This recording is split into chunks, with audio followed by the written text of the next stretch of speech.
I'm Logan Crawford, and right now on Spotlight, we are talking about an essential book for every driver, particularly the young drivers in your family. It is called How's My Driving? Why Every Other Driver Doesn't Seem to Have a Clue. It is written by Steve Dziadik, and he is joining us here today on Spotlight, along with his lovely wife, Mary Ann. Steve and Mary Ann, thank you both so much for joining us here today on Spotlight. You're welcome. Thank you for having us.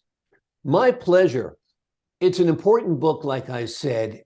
If you're driving, you've got to realize rather, that this is serious business. Tell me a little bit about why you wrote the book. Well, I used to work for an insurance company. And one of the things that, when you're involved with a particular insurance company, if their ads come on TV, you notice them. And this particular insurance company had an ad that was on TV that showed it was about 45 seconds long, and it showed a couple of teenagers getting ready to go for a prom. And the parents were there with them, they're taking pictures and all this, that, and the other. And then as it moves through, the kids go outside, they get in their car, and parents wave goodbye. And then there's a caption that comes across the bottom that says, over 6,000 teenagers every year leave home and never come back. And I was blown away by that, because where'd they get that number from? And I found out that it was a result of a U.S. News study that was done over 10 years. And the actual number was 60,600 in that 10-year period. Just mind-numbing. It is mind-numbing, and it's such a horrible thing. And it seems to happen every year to some high school class somewhere, that somebody's driving to the prom or away from the prom, and a young person is killed, or sometimes a whole car full of children are killed or teenagers are killed. It seems the more teenagers are in the car, the more likely that car is to crash. That's correct. Which, he did write it for that, but also the main reason, I think, is Steve and I were in a really bad car accident many years ago. And I was 7 months pregnant, and we lost a child. Oh, I'm sorry. We lost the baby. But what happened was my face hit the windshield. So I had many fractures. And then my stomach hit the dashboard. And when we first went to the hospital, and they said, I think I was out for 3 days or something like that. But when I was finally, they're monitoring the baby to see what's what. And I kept saying, no, I feel the baby. And then they said, no. They took tests, and they said, no, the baby is not alive. And I had to go into surgery so they could take the baby, because she was so deformed. Yeah, it just so deformed. It was one of the most traumatic experiences you can imagine. I had no idea then to extrapolate that into how you lose a 16-year-old. Yeah, this is an unborn child, and it's affected my wife, as you can see, rather negatively, even these many years later. So you don't get over it. I don't care how long it's been. And it happened around this time of year. So this time of year is always difficult. But when I woke up from surgery, when they took the baby, and I said, can I see my baby? And the doctor said, see the baby? She was crushed. And that's with me forever. Yeah. When I it's my fault. What could have I done? But anyway, I know that God did not want us to hurt too much. So he sent us a boy, a year and a half or so later. So, that we're very blessed. But mostly I like to tell this to women, especially pregnant women, to please be careful, because it can go like that. It happens so soon, and you're stuck with it for the rest of your life. Right. Well, thank God you were able to have another child. Yes. And it's also a godsend that you've written this book to warn other people about the dangers of driving and the awesome responsibility that it is. I mean, people need to realize that they're driving around in a machine that's capable of killing, multiple people. And, there's too much speeding on the road. There's too much distracted driving. That's a huge issue right now. And aggressive driving as well. I mean, some people just drive. Sometimes they don't have a clue, and sometimes they're just too aggressive with their driving. I think one of the things, when you look at the title, how's my driving? That's not a question that I think people ask themselves. Because if they did, they'd say, well, I think my driving is pretty good. They're always looking at the other person saying, what's wrong with them? And the reality is you can't do a thing about the other people. You can only do something about you. And that's why this book is written with that in mind. What can I do that is going to change my performance and my involvement with the people around me? Because that's going to be a positive impact. And you know what it's kind of, I wrote 4 goals in the book, and the number 1 goal was to hope that somebody would not have a crash as a result of reading this. And I always said at the end of it, how do you how do you quantify that? Because you can't tell when you didn't have a crash. Right. But the point is that you have to have faith that if you're doing it right, then you're not going to be one of those that adds to the staggering death statistic that's going on in the United States. I have no idea what it's worldwide, but I know it's staggering in the United States. Exactly. I mean, we're concerned about COVID, rightly so, but it doesn't seem like we have the same response when it comes to fatalities in car accidents. I mean, we lose, hundreds of thousands of people a year in car accidents. And that clearly can be avoided without a vaccine, without locking down people. All you've got to do is be more careful and drive a car that's, been safety inspected. That's true. But the other thing is you have to have a little bit of physics knowledge, if you will. I mean, I'm not trying to get all physics on you here, but one question I ask my students all the time is, what stops the car? And the answer I always get is the same thing. I do, or the brakes.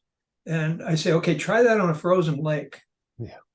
And they don't understand that it's kind of like the Scout law. The Scout law, I was a Boy Scout, and it had 2 words in it: be prepared. Driving is being prepared. In the book, I offer a defensive driving, what I call recipe. And I don't know if you had an opportunity to see it specifically, but it's 6 letters long, and it almost spells the word spider, except that the I and the P are backwards. And it says basically search, identify, predict, decide, execute, and then repeat. And not one of those things is passive. They're all very active, and there's no place in there for a phone. Yeah. Or makeup or shaving or any of that. Yeah. It's a shame, we were told that we shouldn't talk while driving. And because of that, people have taken up a much more dangerous habit, which is texting while driving. I think they feel they won't be caught if they move their hand down here and text like this, but it's just insane. I mean, your eyes are off the road. Anything could happen. Absolutely. If you're driving 35 miles an hour down the road, you are moving over 50 feet per second. So if your eyes are off the road for 2 seconds, you just went 100 feet blind. And that's when a kid's going to walk in front of you or somebody's going to stop. Those are the kind of things that driver's education, unfortunately, is pretty much out of schools now.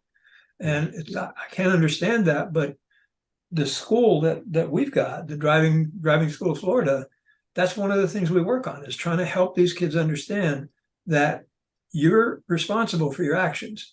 And, if nothing happens, yay. But when something happens, it's like going through a door that has no handle on the other side. You are stuck with the responsibilities and the consequences. There was a young girl you said you live in the area here. You may be probably familiar with Venice, Florida. And there was a young 17-year-old girl that decided to skip school one day, 10 days before Thanksgiving.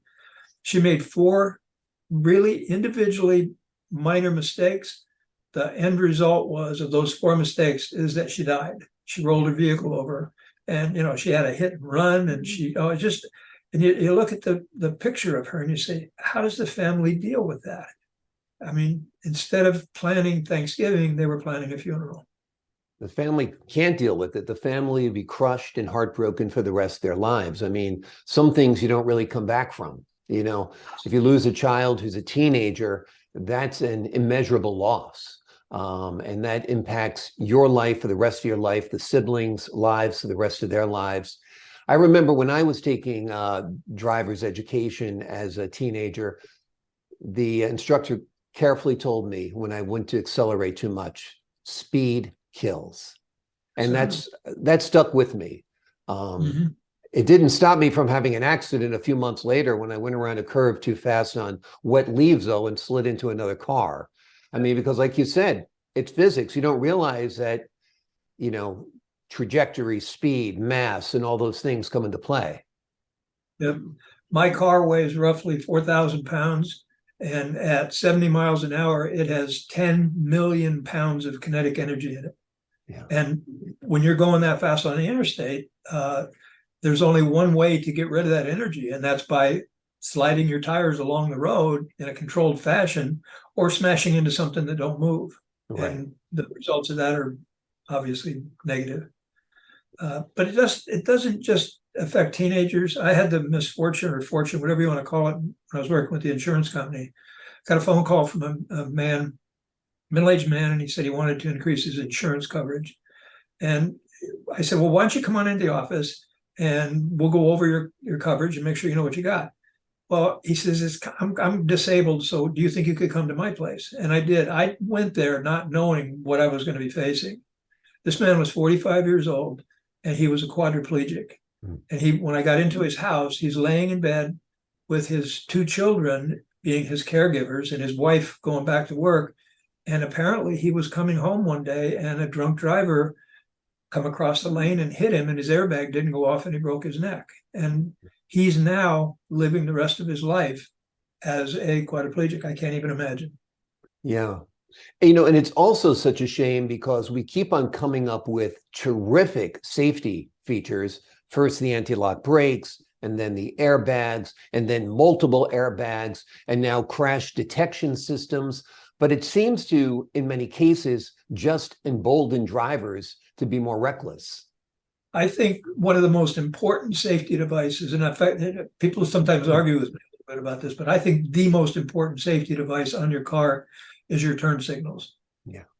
I mean, if people know what you're going to do, since they can't read your mind, the likelihood of not having an interaction is increased. Therefore, and once again, it's one of those deals where if we didn't have a crash, do we know we didn't?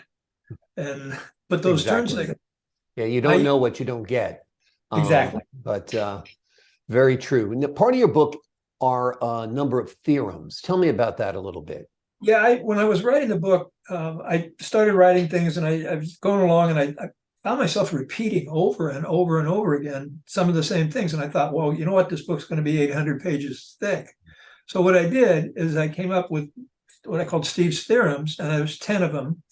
And basically what I did is I put them right up front, and so people can read them when they go into the book. And then as you read through the book, when a certain circumstance comes up, it says, see Steve's theorem number whatever for clarification on this, so that I didn't have to repeat myself over and over and over again. Right. And I've talked to a lot of people, and they said they found that kind of helpful. It emphasizes the points, and you can always go right back to the front of the book and read them, and they're there. Absolutely. It kind of boils it down to a number of principles to keep in mind while you're driving. And that's always great. Now, you guys have a driving school in Florida. Yes, sir. Tell us a little bit about that. Started it up about 12 years ago down in Sarasota, Florida. And did that because I was working I actually was driving for another driving school, and I enjoyed it so much. But the owner of that school wasn't a very nice, how can I say this? It wasn't, anyway. He wasn't a very pleasant human being? No, he wasn't. Thank you. Let's skip over. but what I liked the whole idea of doing it, and I loved what I was getting. I said, I can't believe they're paying money to me to do this because they're getting something. So he got to be kind of meanish, and I said, okay, I'll start my own school, and I'm glad I did. Yeah. Because then you can do things the way you want. And my effort is on taking these teenagers. I love to take somebody who has never been behind the wheel before and see them on the interstate feeling comfortable and knowing what they can and can't do. It's just such an awesome feeling. I'd do it for free if I could. Yeah. I think it's amazing how many people have literally no clue. And part of it is they learn to drive in different countries. And you have a lot of that today where they don't understand what happens at a four-way stop sign. They don't know the difference between a solid double yellow line and a yellow line that's solid on one side and broken on the other. And so I think there's so much, there's so much lack of information and education out there. I think, though, that's almost being self-promoted. And the reason I say that is because if you're tested when you're 16 about all of those things, and you know what the double solid lines and so forth, broken lines on one side versus the other, you're tested at 16, but you're never, ever, ever tested again, then how does it stay in your head? Especially when you see people violating it. And some of those have interesting lights on the top of their car. Exactly. You know what I mean? And it's so they look at that and they say, well, these are the people who enforce the rules, and these are the rules that they're doing. Therefore, they must not really be the rules. And there's a degradation that goes on, and it's people looking at authority figures and doing what they do. And I really think, and this would not be popular to a lot of people to hear me say this, but I think everybody should be tested periodically, once every couple of years. I just finished with an 80-year-old woman yesterday, and she had bad eyesight, so she had to do a driver's test. And we were able to help her. She's a good driver, but she had to go through this test, and she was just terrified, because I've been driving for 65 years, and so she had some bad habits, but we were able to work with her. But that's something that ought to be done for everybody. It really is. Absolutely. It's funny, though, there's often a push to crack down on seniors who drive, and seniors who drive really are not the problem. It's generally people under 25 years of age, don't you think? It's actually more in the ages of 16 to 17. That's the target group. Yeah. They share the lion's share of the deaths and fatalities. And I've got a video that was given to me by Allstate, and it was put together by US News as well. And it has to do with teenagers that got into car crashes. And it's not so much they die, it's that they get disabled and they wind up as a paraplegic for the rest of their life. And they're telling the story, and that is so powerful. But, one girl said in it, and I never forget this, she said, for about 3 seconds when I wake up in the morning, I still think I can walk. Oh. And how do you, I can't even fathom that. Yeah. But it's those young teenagers, because honestly, when I was that age, I was immortal. Exactly. The accident I told you about that I had, I was 16 years old. I went to pick up a friend. He wasn't at his door. So I said, let me drive back to the school as quickly as possible. And that's when I found out wet leaves are as slippery as ice. And you just don't realize your own mortality at that age. You don't realize the consequences of your actions at that age. You really shouldn't be driving without an adult in the car at 16 and 17 years old. That's how I feel about it. It's that dangerous. I agree. I always tell my students when I get done with them, I said, you have to promise me that you will not drive with any of your peers for a minimum of 3 months, preferably 6 months. And the reason for that is you got to gain experience, and you don't need to be doing it with somebody there yapping in your ear. Yeah. And, because they think it's a big social event. You want to be cool. I remember I couldn't sit far enough back in my seat, drive the car with 1 or 2 fingers, and talk to all my friends like this while I'm driving down the road. That's just what it's like when you're 16 or 17 years old. Exactly. There's another aspect that I wanted to cover in there, and it's in the book, and it has to do with insurance. Yeah. I think today that people they have no understanding of how insurance works. And when I was selling insurance, I used to sell both homeowners and automobile insurance. And I had a guy come in one day, but he's in his 50s or 60s, something like that. And he says, I want to get the premium down on my policy. I said, okay, let's go over what you got. So I looked at his coverages, and he had the absolute minimum coverage that you can have. And I said, well, we can increase your deductible on collision or something and maybe save you $40 a year. And I said, it's clear to me you don't have any assets. And he says, what do you mean? I said, based on your coverage, you have no assets. He says, I have 2 apartment complexes. I said, are you serious? Somebody falls down and breaks their leg on your apartment complex, and they own your apartment complex. Exactly. And so what I did in here is I put what I call Insurance 101, and I break it down so that it's palatable so people can understand it. But the idea of having insurance is not something, it's green money and orange money, that kind of thing. I have to pay this premium. It's a necessary evil and all that, right up until the time you actually use it. And then all of a sudden, all the money you paid makes all kinds of sense in the world. So, exactly. But people try to get off without having it. But I think it's mostly they don't understand. And so that's in there, and I hope it helps people to understand it better. Yeah, it's very, very important to understand. Insurance is something you hope you never need to use, but you want it there to fully cover you in the event of an accident or a mishap. And let me ask you the question, why does every other driver seem to not have a clue? Because, and I go back to the theorems. Steve's theorem number 1 says, I believe nobody gets up in the morning, brushes their teeth, gets clothes, gets dressed, have breakfast, and goes out and get their car with the idea of being the worst driver on the road today. And nobody does. I really believe that with all my heart, unless maybe it was a terrorist or something. Right. But the idea is people go out there and they do what they're doing without any thought about what might happen, because there's a lawyer that around here that I've heard his advertisement. He says most people don't know what it's like to be in a car crash, and that's an absolutely true thing. Because if you've never been in one, how can somebody say you got to be careful because you don't want to get in a crash? They have no idea. When I do seminars for teens and churches, and I've done probably 10,000 teenagers over the last 10 years, what I do is I ask 5 questions. I say, here's a question for the entire group. How many of you in here have ever been involved in something that's known as a fender bender? And about half the people's hands go up. I was actually surprised the first time I asked it, but half of them went up, and I said, okay, now just people hold your hands up. And I want everybody to look around. There's 2 groups of people here, people who have actually experienced it and people who think they can understand what it feels like, even though they've never been through it. And then I go on and I say, okay, how many of you got slightly hurt and needed a Band-Aid? And again, you got these 2 groups of people. And then the last one, of course, I ask is how many of you lost somebody you love? Mm-hmm. And that's something that we've experienced. And I like it when I don't see anybody else's hand up at that point.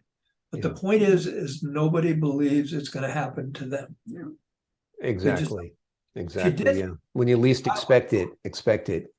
If you thought it would, you'd stay under your bed at home. Yeah, exactly. There's this device they have in the Northeast. I don't know if they have it down in Florida. It's called the convincer. Have you ever heard of that? No, sir. It's almost like a sled. It's a metal, looks like a metal toboggan. You sit in it and it drops you at 5 miles an hour into the wall. And you get to feel what it's like to be in an accident hitting a stationary object at just 5 miles per hour. Oh, wow. And it does convince you that you better be careful about how you drive, because just that jolt from the 5 miles an hour is incredible. One of the words that's been used, and I used to use it all the time too, and it was the word accident. Everybody thinks everything is an accident, and I disagree. I think there's almost no accidents. And the reason I say that is because an accident, if you look in the dictionary, is something that happened with no apparent cause. If 2 cars smack into each other, or if a car smacks into a tree, there's an apparent cause. And if somebody would have just done something differently, then it wouldn't have happened. I think an accident would be an airplane falling out of the sky and landing on your car, Exactly. or a space rock or something like that. So I am constantly, in fact, it's part of what I put in my book. I said, I want to discuss the difference between this. Crashes happen when people don't do what they should be doing. And it doesn't matter if you're 95% or 5% at fault. If you keep your percentage out, it can't happen. The Exactly. airplane. And that's the whole point of defensive driving, is that you need to be aware that the other driver might not be doing the right thing. Exactly. Exactly.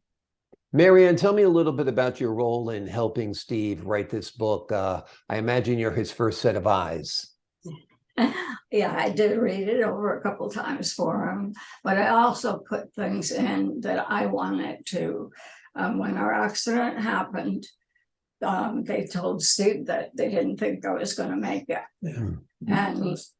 And I think I woke up after 3 days and woke up just in enough time to see my parents talking to the doctor and my mother fainting. And it was like, oh no.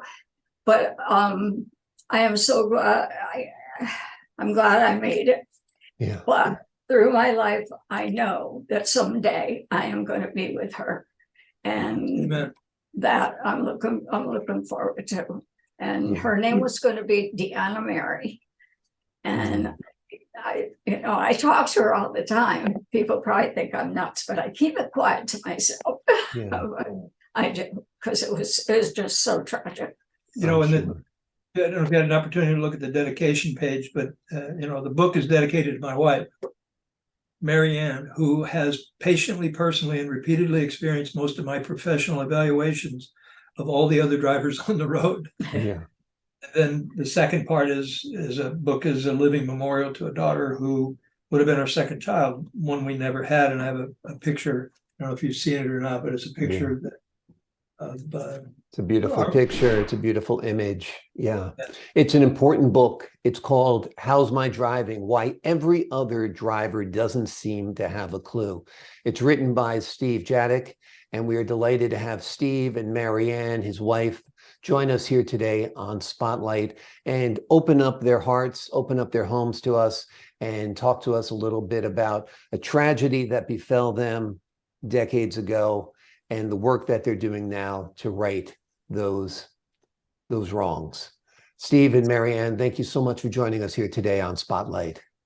Thank you. Thank you so much for having us. And I really appreciated the interview. I liked your input. It was very nice. My pleasure. I appreciate that. And to the folks at home, I'm Logan Crawford, thanking you for your time this time. Until next time on Spotlight.